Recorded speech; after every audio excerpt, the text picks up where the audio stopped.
Putra bungsu Presiden Jokowi Kaisang Pangarep bergabung ke PSI. Bergabungnya Kaisang ke PSI membuat tanda tanya karena adanya ADART PDIP yang menyebutkan tidak boleh satu keluarga berbeda partai. Dan yang mengejutkan, baru beberapa hari jadi anggota, Kaisang langsung ditunjuk jadi Ketua Umum PSI. Apa sebetulnya yang dicari PSI? Kita diskusi bersama Zeki Rahmat.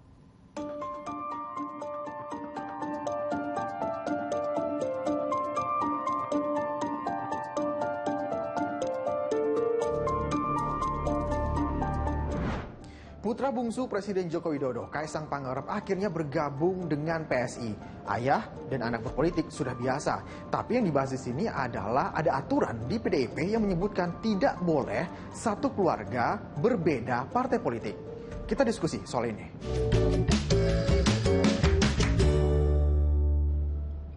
Sabtu 23 September, Kaisang Pangarep resmi menjadi anggota Partai Solidaritas Indonesia. Kartu tanda anggota diantar langsung oleh PSI ke rumah Jokowi di Solo, Jawa Tengah. Kaisang menyatakan PSI bukanlah partai yang baru baginya. Putra bungsu Presiden Jokowi ini menjelaskan komunikasi dengan PSI pun sudah dibangun sejak dulu dan antara dirinya dan PSI punya visi yang sama soal politik. Ini saya info sedikit dulu ya kan. Saya tuh sebenarnya dengan teman-teman PSI juga sebenarnya bukan baru-baru aja dan ya sudah cukup lama. Saya juga sudah bertemu dengan Bro William, ada juga Bro Mongol, dan yang pasti juga ada Bro Ketum juga waktu itu di podcast saya. Saya juga sering berkomunikasi intens juga dengan Pak Wamen, dengan Sis Grace juga. Alhamdulillah ya, komunikasinya selalu lancar, selalu baik, selalu cair. Tapi kami waktu itu mikir, apa nggak diseriusin aja atau sekalian. Kami ini kebetulan punya kesamaan dan keinginan. Kami ingin anak-anak muda itu bisa lebih terlibat di sektor publik. Karena kan kita tahu apalagi di pemilu, anak muda itu biasanya hanya dijadikan sebagai objek pasif. Kita mau mereka itu menjadi objek aktif. Karena mau gimana pun masa depan Indonesia itu ya untuk anak muda Indonesia. Bergabungnya Kaisang ke PSI ditanggapi oleh sang ayah Presiden Joko Widodo. Presiden Jokowi menyatakan tidak bisa melarang sang anak karena sudah memiliki keluarga sendiri. Saya kan sudah sering menyampaikan, ya.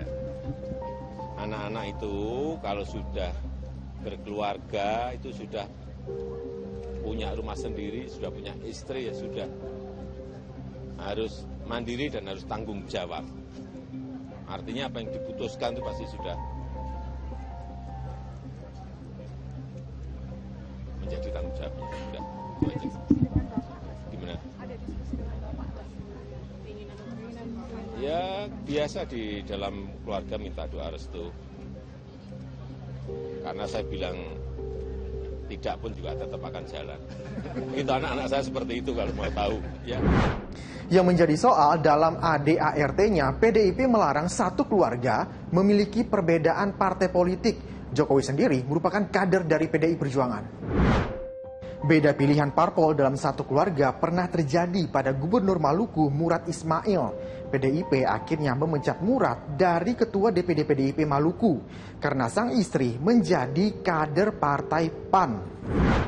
Menjawab perbedaan pilihan parpol dalam satu keluarga, PDIP menyatakan bahwa larangan berbeda partai bagi kader berlaku untuk keluarga inti seperti istri atau suami dan anak. Anak yang terkait dalam aturan tersebut yakni anak yang masih dalam tanggungan. Sementara Kaisang sudah memiliki keluarga sendiri, tapi PDIP menyatakan hal ini akan menjadi catatan tersendiri.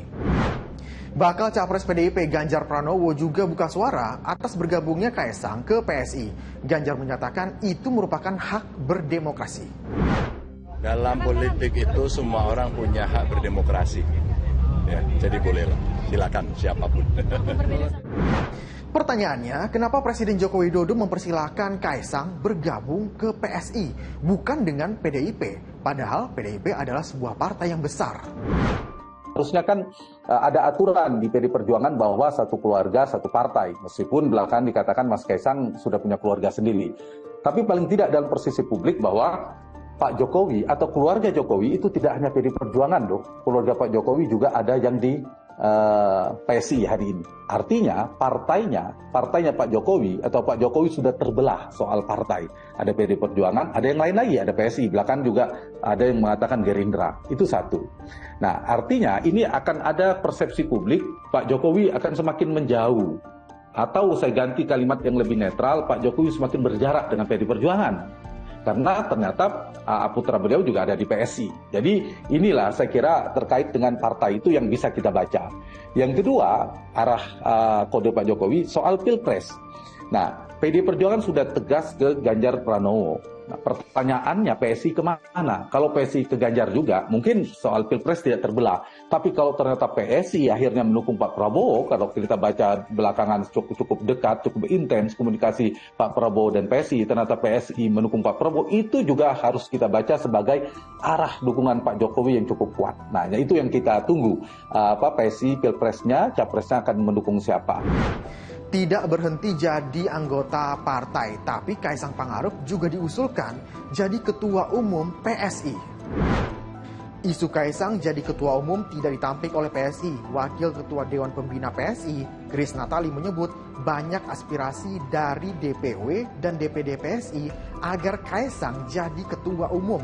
Untuk itu, pada 25 September PSI menggelar Kopi Darat Nasional membahas usulan Kaisang jadi ketua umum. Baru beberapa hari jadi anggota partai lalu diusulkan jadi ketua umum partai politik.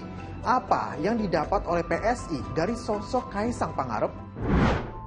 Lalu publik juga bertanya-tanya apa yang didapatkan dari PSI ketika menjadikan Kaisang sebagai kader terbaik mereka. Bagi saya sederhana, Kaisang ini akan menjadi ikon bagi mereka ya, untuk mendapatkan elektabilitas menjelang 2024. Jadi Kaisang ini adalah komoditas politik yang saya kira cukup luar biasa. Yang kedua tentu PSI berharap dengan menjadikan Kaisang sebagai figur kunci di PSI, secara perlahan misalnya sosok Kaisang ini bisa menarik secara perlahan pemilih-pemilih Jokowi yang selama ini tidak memiliki partai politik. Jadi pemilih Jokowi yang begitu banyak, non partai politik bukan tidak mungkin secara perlahan akan menjadikan Kaisang sebagai figur sentral, figur kunci yang juga akan menjadikan PSI sebagai pilihan politik mereka. Jadi dua kelebihan ini yang paling mungkin disasar dan dicari oleh PSI. Kenapa Kaisang terlihat begitu spesial bagi mereka, dijadikan sebagai kader, bahkan kartu anggotanya diantarkan ke rumah Kaisang kan. Sesuatu yang jarang kita lihat ya dalam tradisi partai politik ya. Sebelum Kaisang, sudah ada putra sulung dan menantu Presiden Jokowi yang duluan terjun di dunia politik dengan menjadi kepala daerah. Kini, dengan berlabuhnya Kaisang ke partai politik, benarkah dinasti baru politik terbentuk?